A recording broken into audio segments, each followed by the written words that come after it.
Hello everyone, हम probability distribution को पढ़ रहे थे जिसमें प्रोबेबिलिटी डिस्ट्रीब्यूशन कितने तरीके की होती हैं और अलग अलग डिस्ट्रीब्यूशन के बारे में हमने पढ़ा। आज हम नॉर्मल डिस्ट्रीब्यूशन के बारे में पढ़ेंगे। तो जिन्होंने अभी तक वीडियो सब्सक्राइब नहीं किया वो सब्सक्राइब कर लेगा ताकि आगे जितने भी इम्पॉर्टेंट जो भी वीडियो अपलोड होंगे उनके नोटिफिकेशन उनके फ़ोन या उस पर चले जाएंगे। अब प्रोबेबिलिटी डिस्ट्रीब्यूशन मैंने ऑलरेडी आपको बहुत बार समझाया है कि दो तरीके के डिस्ट्रीब्यूशंस होते हैं। पहले को हम ऑब्जर्व फ्रीक्वेंसी डिस्ट्रीब्यूशन बोलते हैं और दूसरा थ्योरेटिकल प्रोबेबिलिटी डिस्ट्रीब्यूशन होता है जो 3 तरीके के होते हैं। जो ये ऑब्जर्व फ्रीक्वेंसी डिस्ट्रीब्यूशन है वो ऑब्जर्वेशन के बेस्ड होता है और जो थ्योरेटिकल प्रोबेबिलिटी डिस्ट्रीब्यूशन है ये 3 तरीके के होते हैं: बायनॉमियल डिस्ट्रीब्यूशन, नॉर्मल डिस्ट्रीब्यूशन और पॉइजन डिस्ट्रीब्यूशन। बायनॉमियल डिस्ट्रीब्यूशन और पॉइजन डिस्ट्रीब्यूशन ये ऑलरेडी मैंने पढ़ा दिया है। आज मैं पढ़ाऊंगी नॉर्मल डिस्ट्रीब्यूशन। तो नॉर्मल डिस्ट्रीब्यूशन में बहुत सारे ऐसे पॉइंट हैं जो कि हमेशा पूछे जाते हैं, आपके एग्जाम पॉइंट ऑफ व्यू से बहुत इंपॉर्टेंट है। तो चलिए स्टार्ट करते हैं। तो नॉर्मल डिस्ट्रीब्यूशन को जिसने दिया था उसका नाम है एडी मोरे और कार्ल गॉस एंड लाप्लास। इन्होंने 1733 में इसको दिया था नॉर्मल डिस्ट्रीब्यूशन को। नॉर्मल डिस्ट्रीब्यूशन क्या है? नॉर्मल डिस्ट्रीब्यूशन ये लिमिटिंग केस है Poisson distribution. Poisson distribution is a limiting case of normal distribution. तो जो हम पॉइजन डिस्ट्रीब्यूशन पढ़े थे वो किसका लिमिटिंग केस है? नॉर्मल डिस्ट्रीब्यूशन का, अगर हमारा m लार्ज होता है तब। अब हम 1973 में French mathematician Abraham D Morve ने डिस्कवर किया फॉर्मूला, वो भी किसका? नॉर्मल डिस्ट्रीब्यूशन का। तो नॉर्मल डिस्ट्रीब्यूशन का फॉर्मूला बहुत इंपॉर्टेंट है जो कि हम आगे चल के देखेंगे। अब 19th सेंचुरी में गॉस और लाप्लेस इन्होंने डिस्कवर किया नॉर्मल कर्व, वो भी independently. Gauss was primarily interested in the problem of astronomy which led to consider of a theory of error of observation. तो जो गॉस है वो पहले एस्ट्रोनॉमी में बहुत इंटरेस्टेड थे, जिन्होंने बाद में theory of error of observation उन्होंने दिया। उसके बाद 19th सेंचुरी के मिडिल में जो क्विटलेट उन्होंने क्या प्रमोट किया? नॉर्मल कर्व की एप्लीकेबिलिटी को प्रमोट किया। वो बिलीव करते थे कि जो नॉर्मल कर्व है वो एक्सटेंड हो सकता है जो एंथ्रोपोलॉजी या सोशोलॉजी या ह्यूमन जितने भी प्रॉब्लम हैं, ह्यूमन अफेयर्स, एंथ्रोपोलॉजी, सोशोलॉजी, इससे रिलेटेड चीज़ों पे हम नॉर्मल कर्व को एक्सटेंड किया जा सकता है। बाद में 19th सेंचुरी में फ्रांसिस गाल्टन ने फिर से जो फर्स्ट सीरियस स्टडी है इंडिविजुअल डिफरेंसेस का उसको उन्होंने स्टार्ट किया और ये सिस्टमेटिक जो थियोरी है उन्होंने फाउंड किया। Most of the physical and psychological trials ये ह्यूमन बींग्स पे कन्फर्म किए गए और तब जाके ये नॉर्मल कर्व को बनाया गया। नॉर्मल कर्व बहुत इंपॉर्टेंट है आपके पॉइंट ऑफ व्यू से। अब उसके बाद उन्होंने एक्सटेंड किया जो एप्लीकेबिलिटी है नॉर्मल कर्व की, और नॉर्मल कर्व को हम बेल शेप्ड कर्व या तो हम गॉसियन कर्व के भी नाम से जानते हैं। नॉर्मल कर्व को हम ग्राफिकली रिप्रेजेंट करते हैं और साथ ही साथ जो नॉर्मल डिस्ट्रीब्यूशन है वो मेजॉरिटी ऑफ द केस उसी में फॉल होते हैं, उसके मिडिल ऑफ द केस या स्मॉल नंबर उस मतलब एक्सट्रीम जो होती है बोथ स्केल की, उसके जो मिडिल है उसी में फॉल होते हैं। और नॉर्मल डिस्ट्रीब्यूशन प्रोबेबिलिटी फंक्शन जो डिस्क्राइब करता है वो जो वैल्यू है वो किस तरह से डिस्ट्रीब्यूटेड है उसके ऊपर करता है। अब हम बात करते हैं कि अगर सिमेट्रिक डिस्ट्रीब्यूशन की बात करें तो जो मोस्ट ऑब्जर्वेशन है वो एकदम सेंटर में ही कंसर्न्ड होते हैं और जो प्रोबेबिलिटी जो भी है हम उसको बोथ डायरेक्शन में मीन को टैप कर सकते हैं। जैसे प्रोबेबिलिटी डिस्ट्रीब्यूशन में जो हमारा कर्व है वो एकदम सिमेट्रिकल बनता है, यानी कि इस साइड और ये साइड एकदम ओवरलैप करेंगे और एकदम एक दूसरे के सिमेट्री या इक्वल या सिमिलर दिखाई देंगी। अब यहाँ पे जो ये पोर्शन है यहीं पे मीन, मोड, मीडियन इन सबकी वैल्यू एकदम सेम होती है। अब हम बात करें अगर तो मीन की वैल्यू 0 होती है हमारे नॉर्मल कर्व में, स्टैंडर्ड डेविएशन की वैल्यू 1 होती है, वेरिएंस की भी वैल्यू 1 होती है, स्क्यूनेस की वैल्यू 0 होती है और कुर्टोसिस की वैल्यू 3 होती है। इस बात का एकदम ध्यान रखना है, मीन और स्क्यूनेस की वैल्यू 0 होती है, स्टैंडर्ड डेविएशन वेरिएंस की वैल्यू 1 होती है और कुर्टोसिस की वैल्यू 3 होती है। अब हम बात करेंगे इक्वेशन हम कैसे बनाते हैं नॉर्मल प्रोबेबिलिटी कर्व में। जैसे कि हमने अलग अलग कर्व देखा, बाइनोमियल कर्व, पॉइजन और वो सब डिस्ट्रीब्यूशन, तो उसमें हमने एक इक्वेशन बनाया था। उसी तरह से हम इसमें भी एक इक्वेशन बनाएंगे। तो x जो है हमारा कंटिन्यूस रैंडम टर्म होगा, जो कि हमारे नॉर्मल प्रोबेबिलिटी में म्यू और स्टैंडर्ड डेविएशन हम इस तरह से, मीन को हम म्यू से डिनोट करेंगे, स्टैंडर्ड डेविएशन को हम इस तरह से डिनोट करेंगे, और फिर हम प्रोबेबिलिटी डेंसिटी फंक्शन निकालेंगे। तो प्रोबेबिलिटी डेंसिटी फंक्शन हमारी इस तरह से लिखी जाएगी, यानी कि 1/√2 pi into standard deviation into e की power minus x minus mu का स्क्वायर अपॉन 2 सिग्मा स्क्वायर। और इसकी जो रेंज है वो -इन्फिनिटी से लेके +इन्फिनिटी तक होती है। और क्यों होती है? क्योंकि ये जो हमारा नॉर्मल कर्व है ये किसी भी एक्सिस को टच नहीं करता है, इसीलिए -इन्फिनिटी से +इन्फिनिटी, इधर माइनस की वैल्यू इधर प्लस की वैल्यू। पाई की वैल्यू हमेशा से 22/7 होती है। अंडर रूट पाई की वैल्यू जो है ये अगर हम देखें तो ये 2.2500 होती है, और ई की वैल्यू ये होती है, इसको याद रखिएगा। फिर उसके बाद हम चलते हैं स्टैंडर्ड नॉर्मल कर्व किसे कहते हैं। तो स्टैंडर्ड नॉर्मल कर्व एक फॉर्म है हमारे नॉर्मल कर्व का ही, और ये कब अकर होता है? जब हमारा मीन की वैल्यू 0 हो और स्टैंडर्ड वैल्यू 1 हो, तब स्टैंडर्ड नॉर्मल कर्व हम फाइंड आउट करते हैं।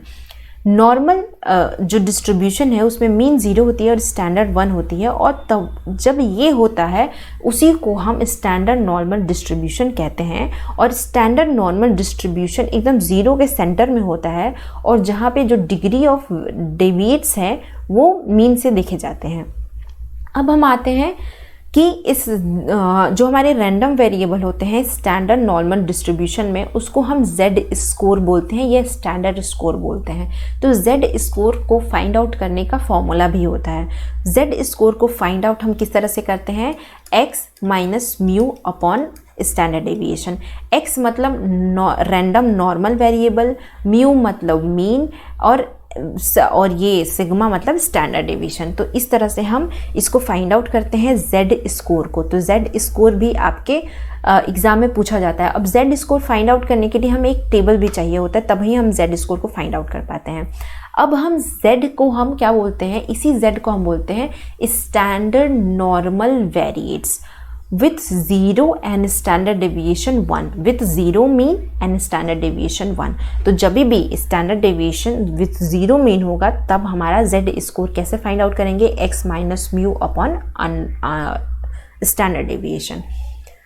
तो हमारा z estimation 0, v z sigma square standard 1 के इक्वल होगा। अब प्रोबेबिलिटी डेंसिटी फंक्शन में स्टैंडर्ड नॉर्मल वेरिएट्स में z का जो इक्वेशन है वो इस तरह से था, जो मैंने अभी पीछे ई का जो पावर बताया वो भी सेम ही है। जैसे इसमें अगर देखें आप, यहाँ पे ई की वैल्यू x माइनस म्यू का whole square upon 2 under root ये लिखा हुआ है, ये सेम ही है जो यहाँ पे इक्वेशन में लिखा हुआ है। अब हम बात करेंगे, अब हमारे पास यहाँ पे आया, अब ये देखिए कर्व कभी टच नहीं करेगा, इसीलिए -इन्फिनिटी टू +इन्फिनिटी इसकी रेंज होती है। अब हम x की जगह पे z को पुट करेंगे, तो अगर हम z स्कोर की बात करें इस पे, तो z स्कोर हमारा एकदम मीन मोड मीडियन 0 होता है। ये हमारा इक्वेशन था, इसको हम इस तरीके से भी नॉर्मल वेरिएट्स की इक्वेशन को लिख सकते हैं। अब हम नॉर्मल वेरिएट्स देखते क्या है, इसके क्या फीचर हैं। तो हमारा अगर हम z देखें तो हमारा स्टैंडर्ड नॉर्मल जो z है वो एकदम हाइट स्टैंडर्ड नॉर्मल z होगा, और नॉर्मल प्रोबेबिलिटी कर्व में जो हमारा z स्कोर है वो 0 होगा, और उसको हम डिनोट करते हैं z से, और ये 0 और 1 के इक्वल होगा। अब हम नॉर्मल डिस्ट्रीब्यूशन के फीचर्स देख लेते हैं कि क्या होते हैं। तो जो भी हमारा कर्व है नॉर्मल डिस्ट्रीब्यूशन वो बेल शेप्ड का ही होना चाहिए, और जो मैक्सिमम पॉइंट है px कर्व का वो मीन से ही हम लेते हैं। ये सिमेट्रिकल कब होगा? जब z स्कोर की वैल्यू 0 होगी। यहाँ पे म्यू यानी कि हमारे जो मीन है, मीन मोड मीडियन, ये सब की वैल्यू एकदम जो पॉइंट होती है हमारे इस कर्व के ऊपर नॉर्मल डिस्ट्रीब्यूशन, यहाँ पे सबकी वैल्यू बराबर होती है।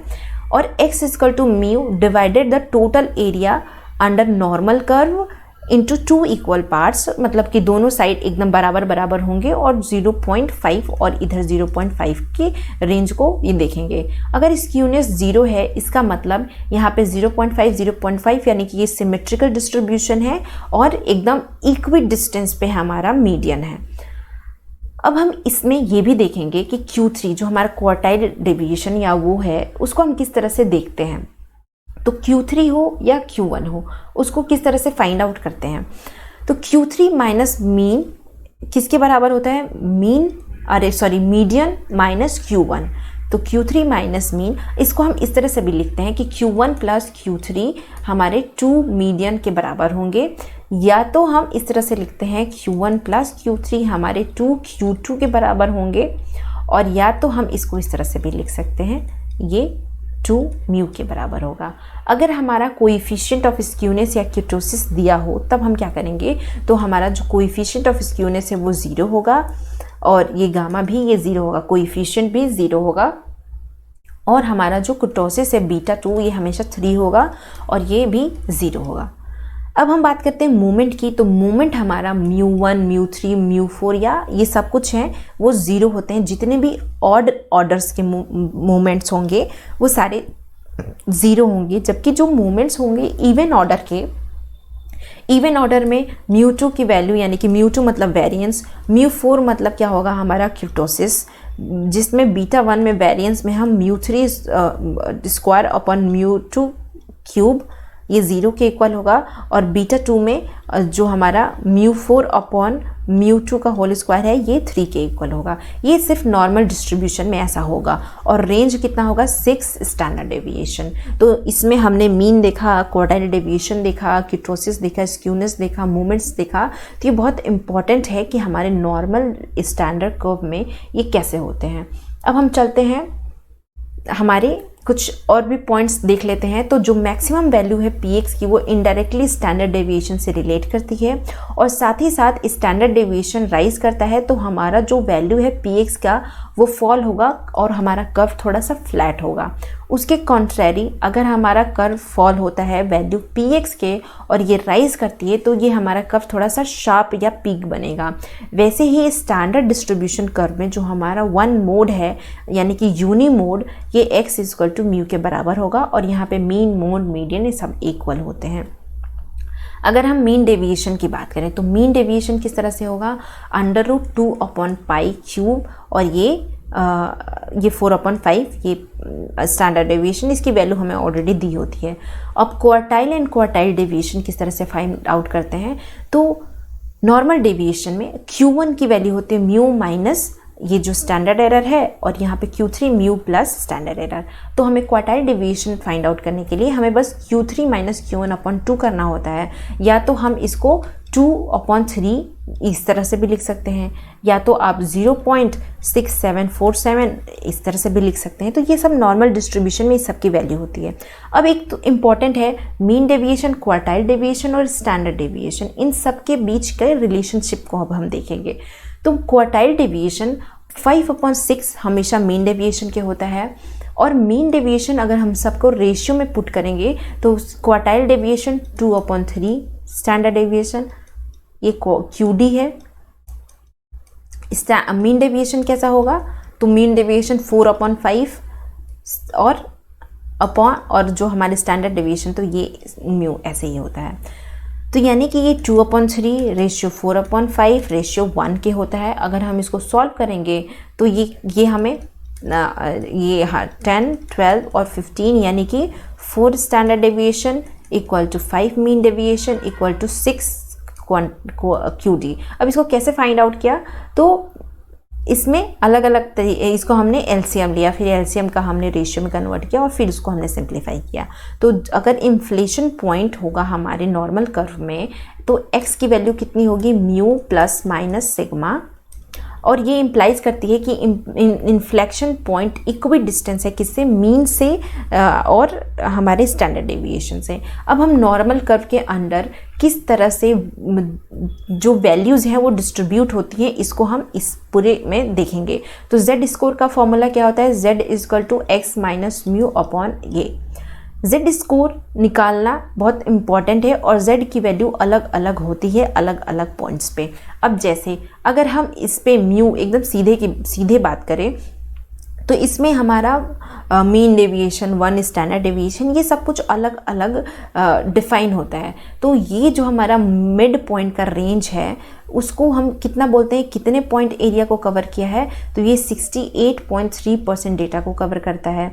अब हम दूसरे रेंज पे आते हैं -2 स्टैंडर्ड डेविएशन से +2 स्टैंडर्ड डेविएशन पे, तो ये पूरा 95.5% डेटा को कवर करता है। और जो -3 स्टैंडर्ड डेविएशन से +3 स्टैंडर्ड डेविएशन है, ये पूरा 99.7% डेटा को कवर करता है। तो ये स्टैंडर्ड डेविएशन में किस तरह से डेटा को कवर की जाती है, ये हमेशा आपसे पूछता है कि 1 प्लस माइनस में क्या वैल्यू होती है, तो ये 68.3% होती है, ये आपको पता होना चाहिए। अब Z स्कोर में x की वैल्यू अब म्यू प्लस सिग्मा है, तो इसको म्यू प्लस सिग्मा में, यानी कि ये दोनों अगर हम बात करें, इन दोनों को हम जोड़ेंगे तो क्या होगा, 68 ही होगा, 68.3 या 2%। इसको और इसको, इन सबको जोड़ेंगे तो ये कितना आ जाएगी वैल्यू हमारी 95.5%, और ये सबको जोड़ देंगे तो कितनी वैल्यू आ जाएगी 99.7%। तो इस तरह से हम इसको फाइंड आउट करते हैं अलग अलग वेरिएट्स पे। अब ये एरिया जो है नॉर्मल प्रोबेबिलिटी कर्व में कैसी होती है, तो अगर हम देखें बिटवीन द ऑर्डिनेट्स, अगर -1 से लेके +1 तक में हम ऑर्डिनेट्स को देखें तो ये 0.6826 होती है। अगर -2 से +2 ऑर्डिनेट्स पे अगर हम Z के स्कोर को देखें तो ये इतनी होती है, और -3 और +3 में Z की स्कोर को देखें तो ये इतना होता है। तो इस तरह से हम नॉर्मल प्रोबेबिलिटी कर्व को देखते हैं, और ये कर्व किस तरह से डिफाइन है मैंने इस वीडियो में बहुत इजी तरीके से आपको समझाया है। आई होप आप लोगों को बहुत अच्छे से समझ में आया होगा। अब हम बात करते हैं यही जो वैल्यू है ये कितनी कैसे डिफाइंड है, ये वैल्यू यहाँ पे एक बार आप फिर से देख लीजिए। अब n जो है इन्फिनिटली लार्ज होगा तो बाइनोमियल और पॉइसन डिस्ट्रीब्यूशन तो नॉर्मल डिस्ट्रीब्यूशन की तरफ टेंड होता जाएगा, यानी कि n जैसे जैसे लार्ज होगा तो वो बाइनोमियल और पॉइसन डिस्ट्रीब्यूशन नॉर्मल डिस्ट्रीब्यूशन की तरफ टेंड करेंगे। अगर हम student t distribution, f distribution, Fisher z distribution या काई डिस्ट्रीब्यूशन, ये सब कुछ नॉर्मल डिस्ट्रीब्यूशन की तरफ टेंड होंगे जब हमारा लार्ज डिग्री ऑफ फ्रीडम होगा। उसके बाद मेजर जो सैम्पल टेस्टिंग होती है, हम टी टेस्ट करते हैं, एफ टेस्ट करते हैं, काई स्क्वायर टेस्ट करते हैं, ये किस पे बेस्ड होती हैं, ये सब फंडामेंटल अजम्पशन, नॉर्मल डिस्ट्रीब्यूशन के फंडामेंटल अजम्पशन पे ही बेस्ड होते हैं जो हम सारे टेस्ट करते हैं। और साथ ही साथ x1, x2, xn ये सारे रैंडम जो हमारे सैम्पल साइज हैं पॉपुलेशन या मीन के, ये किस तरह से होंगे, तो x बार एसिम्प्टोटिक नॉर्मल का मतलब होता है इन्फानाइट, n इन्फानाइट तक होता है, और मीन वेरिएंस हमारे इस तरह से डिफाइन किए जाते हैं। उसके बाद जो हमारा नॉर्मल डिस्ट्रीब्यूशन है ये वाइडली यूज़ किया जाता है क्योंकि ये एकदम एक तो वेल बिहेव्ड है, मैथमेटिकली ये ट्रेसेबल है, और साथ ही साथ हम इसमें जो भी अपना प्रेडिक्शन करेंगे वो बहुत ही अच्छे तरीके से आएगा, इसीलिए इसको वाइडली यूज्ड डिस्ट्रीब्यूशन कहा जाता है, और ये बहुत ही इम्पॉर्टेंट डिस्ट्रीब्यूशन है हमारे स्टैट्स में। उसके बाद ये सारी वैल्यूज़ ऑलरेडी मैंने डिस्कस ही कैसे की जाती हैं, ये आप लोग बार बार देखेंगे तो आपके माइंड में रिकॉल होगी, इसलिए मैंने बार बार इसको यहाँ पे पुट किया है। अब सैम्पल डिस्ट्रीब्यूशन अगर मीन को देखें तो ये सेंटर है पॉपुलेशन मीन से, और इस तरह से मीन स्टैंडर्ड अप्रोच, ये ग्रीन वाला पार्ट हमारा ये +1 और -1 स्टैंडर्ड डेविएशन के बीच का है, और इस तरह से हमारे किस तरह से वैल्यू डिस्ट्रीब्यूटेड है इसमें हम देख सकते हैं। अब हम रिलेशन देखेंगे बाइनोमियल का नॉर्मल डिस्ट्रीब्यूशन से। तो नॉर्मल डिस्ट्रीब्यूशन लिमिटिंग केस है बाइनोमियल डिस्ट्रीब्यूशन का, जब हमारा इन्फिनिटली लार्ज हमारे पास जब n हो और p एंड q वो बहुत स्मॉल ना हो, और नॉर्मल अप्रॉक्सीमेशन जो है बाइनोमियल डिस्ट्रीब्यूशन का ये बेटर हो जाएगा जैसे ही n बढ़ता जाएगा, और जो फाइनली है ये बाइनोमियल डिस्ट्रीब्यूशन नॉर्मल डिस्ट्रीब्यूशन की तरफ टेंड कर जाएगा। अगर हम पॉइसन डिस्ट्रीब्यूशन से इसका रिलेशन देखें तो नॉर्मल डिस्ट्रीब्यूशन लिमिटिंग केस है पॉइसन डिस्ट्रीब्यूशन का, जब m एकदम टेंड्स करता है इन्फिनाइट तक। तो इस तरह से हमने देखा पूरा नॉर्मल डिस्ट्रीब्यूशन कर। तो आज हम लोगों ने प्रोबेबिलिटी डिस्ट्रीब्यूशन का ये तीनों important topic binomial distribution, normal distribution और पॉइसन डिस्ट्रीब्यूशन को कंप्लीट किया है। तो आई होप आप लोगों को ये पूरा जो सेशन है स्टैट्स का आपको समझ में आ रहा होगा। अगर समझ में आ रहा होगा तो please like, share and subscribe. Thank you so much and stay